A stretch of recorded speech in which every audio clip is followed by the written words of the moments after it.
ভয়ঙ্কর একটি জায়গা। এক কথায় আপনি যদি কোনোদিন একা আসেন আপনার গায়ের লোম খাড়া হয়ে যাবে এই জায়গায় আসলে।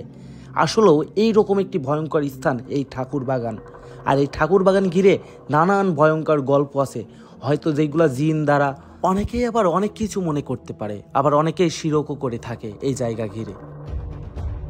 তো সেই দিন তো আমি একটু বিশ্বাস করি বাবু, যেখানে কিছু জিনিস আছে করিলাম, তখন শরীর চলে গেল, তখন আবার মাইছিলাম বাবু দৌড়।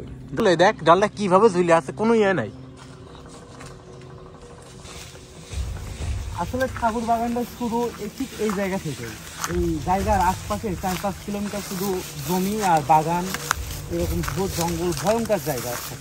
শীতকাল থেকে সব থেকে ভয়ঙ্কর জায়গা মনে হয় আমার এখানে। এই ঠাকুর বাগান সম্পর্কে যখন বলতে আসি, সর্বপ্রথম এখান থেকে শুরু। কারণ অনেক মানুষ আছে, পুরাতন মানুষ, পুরাতন বলতে যাদের বয়স অনেক বেশি, মুরব্বী এক কথায় এলাকায়।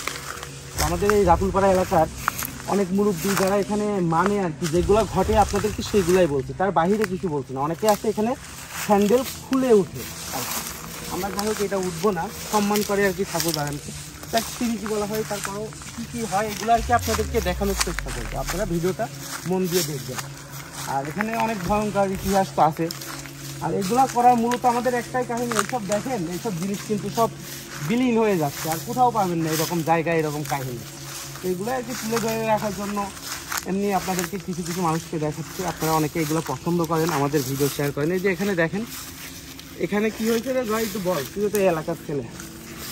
এখানে যারা এই গাছ থেকে ডরাইছে বা স্বপ্নে দেখাচ্ছে, এখানে আসে মানে খাসি বা ছাগল রান্না করে, এই জন্য এই আঁকামাকে আসা যাবে না।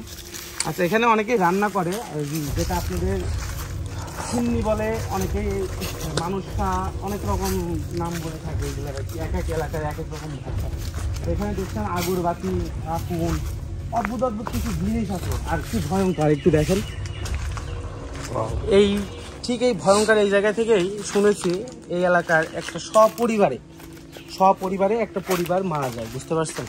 তো এখানকার এলাকার মানুষের মুখ থেকেও আমরা শুনবো, ইন্টারভিউ নিব। আপনারা ভিডিওটা মন দিয়ে দেখতে থাকুন। আর এই জায়গাটা কুষ্টিয়া সদর উপজেলার কাঞ্চনপুর ইউনিয়ন রাতুলপাড়া গ্রামের ঠাকুর বাগান। এখানে আসলে কিন্তু ভয় লাগে, আসলে একটি ভয়ঙ্কর জায়গা। আর বটগাছটা কতখানি এরিয়া নিয়ে আপনি দেখলে কিন্তু বুঝতে পারবেন। আর আপনাদের একটা কথা বলি ভাই, জায়গায় যাই, নানান ধরনের কষ্ট করে ভিডিও করি, দেখেন এইসব জায়গায় ঢোকাও কিন্তু রিস্ক। সাপ, এর আগে একটা পর্বে এই ভিডিওটা করেছিলাম, 2 মিলিয়ন প্লাস ভিউ হয়েছে, ঠিক এই ঠাকুর বাগান থেকে। তো এখানে প্রচুর পরিমাণ সাপ পোকাও থাকতে পারে, যেহেতু ঝোড় জঙ্গল পরিষ্কার খুব কম করা হয়। তো এই রিস্ক নিয়েও কিন্তু আপনাদের জন্য এরকম অনেক জায়গা আমরা যেয়ে থাকি, কষ্ট করে ভিডিও করি। এই ভিডিওগুলো কিন্তু আপনারা শেয়ার না করলে আমরা কিন্তু এরকম ভিডিও আর করবো না ভাই, বুঝতে পারছেন? যত শেয়ার করবেন তত এইরকম ভিডিও করবো। এটা ইন্টারেস্টিং বিষয়, এই ডালটা কিভাবে আছে, মানে এই ডালের তো কোনো অস্তিত্ব নাই, কিন্তু ঝুলে আছে। দেখেন কিভাবে ঝুলে আছে, সামান্য এই ডালের সাথে কিন্তু এই ডালটা ঝুলে থাকতে পারে না, চাইলেই কিন্তু এই ডালটা পড়ে যেতে পারে। তো দেখেন কিভাবে ঝুলে আছে, হঠাৎ করে চোখে বাঁধলো, ও রে অবস্থা দেখ, আসলে দেখ ডালটা কিভাবে ঝুলে আছে, কোনো ইয়ে নাই।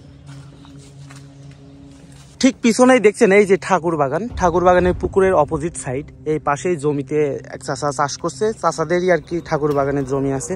তো চাচার মুখে একটু ঠাকুর বাগান সম্পর্কে জানবো। কাকা, এই ঠাকুর বাগান বিষয়ে একটু বলবেন কেমন কি? আমার এই ঠাকুর বাগানের থেকে আজ থেকে 52-55 বছর আগে জি এক সাইডের একটা আওড় ভেঙে পড়ে। জি। পড়লে দুবিলু ছাড়ার এক ব্যক্তি কাজ বিক্রি করা হয়। জি। বিক্রি করা হলে রাত্রি খোয়াবে দেখায় যে আওড় ভেঙে এইটা যদি বিক্রি করিস তাহলে হচ্ছে তোর এই পুরি সব হচ্ছে ধ্বংস হয়ে যাবে। ও আচ্ছা। তারপরে সেই আওড়টার টাকা তাকে রিটার্ন দিয়ে দেওয়া হইল, সে এমনি নিয়ে গেছিল, নিয়ে যাওয়ার পরে ভাটায় পুড়ায়। জি।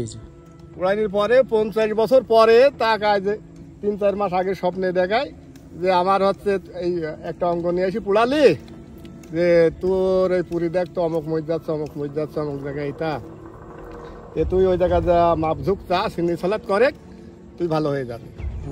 আমি গা বন্ধ করে ফেলেছি, ও আমার কাঁধের ভার পা দিতে যা আবার দোবে না ভাই, এরকম 3 বের করিলাম, তখন শরীর চলে গেল, তখন আবার আমি মাইছিলাম বাবু দৌড় মারিছিলেন না? দৌড় মারি দেখি তো খড় গাছের মধ্যে কারকেটা কথা কষ্ট, ওর কাছে জানালাম। এই ঠাকুর বাগান সম্পর্কে কতটুকু জানেন আপনি একটু বলবেন? আমরা বাপু মুরব্বীর মুখে শুনিয়েছি, যেখানে হয়তো দেখা যাচ্ছে অনেক পুরাতন যুগের কথা, গাছগাছালি যাই আছে এদের একটা মান্যগণ্য আছে।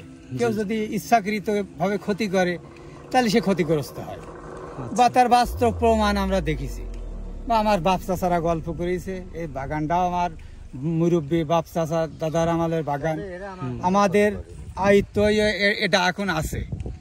তবে বাপু একটা কথা হচ্ছে, সত্যি কথা বলতে, আমি বাপ চাচার মুখে যখন শুনতাম তখন একদিন কি আমাদেরই এক চাচার ছেলে এই বাগানে পুষ্কনি আছে, তার ভিতরে কুষ্টা জাগ দিছিল। ওই কুষ্টা ধি পাতকাটি জাগ বলে, ওইটা হচ্ছে গাদি দিত হয়েছিল। তা আমি আবার এক সময় আমার পাতকাটির অভাব ছিল, তো বললাম যে ভাই, আমার সাথে সেজো ভাই হয়, বললাম সেজো ভাই আমাকে কয়েকটি পাট খড়ি নেব। তো বললো আমি আর যাবো কি, তুই যখন যাস হচ্ছে নিয়ে আসিস। আমি যখন যাই সেখন নিয়ে আসিস। কিন্তু আমার অপরাধটা হচ্ছে যে শেষ এখন ছিল না। আমি ওই পাট কাটিটা গোপনভাবে 5-6টি পাট কাটি বাইদি দুপুর বেলায় মাথায় করলাম, কিন্তু মাথায় করে বাগানে যে হ্যাঁ, পরে ওই পাট কাঠির বোঝা আর আমি ঘোরাতে পারি, পরে ফেলা দিই, মানুষজন কিছু পাই। পরে দেখা যাচ্ছে মাথায় করলে আর ঘোরানো এইরকম কত সময় এরকম হয়েছিল। আমি দেখা যাচ্ছে আধা ঘন্টা মতন চেষ্টা করি, আজ যখন হইল না তখন আমি বোঝা ফেলাইতে বাড়ি গেলাম। আপনার সাথে এরকম ঘটে? হ্যাঁ, আমি বাড়িতে সাথী ভাই করলাম, সাথী ভাই এই ঘটনা বলি, পাগল তুই অম্বা গেছি, আমাদের ওটা পুরাতন ঐতিহ্য জায়গা, তুই যদি আমাকে বিলি জাতি থাকতো তো এরকম ধরে রাখতো না।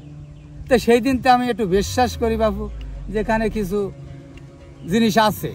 আচ্ছা, সম্পূর্ণ ভিডিও দেখার জন্য আপনাকে অসংখ্য ধন্যবাদ।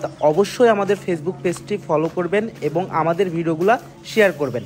আর আপনার শেয়ার করার জন্যই কিন্তু আমরা নতুন নতুন এই ধরনের জায়গা, এই ধরনের ভিডিও আপলোড করব। ধন্যবাদ, অবশ্যই শেয়ার করবেন।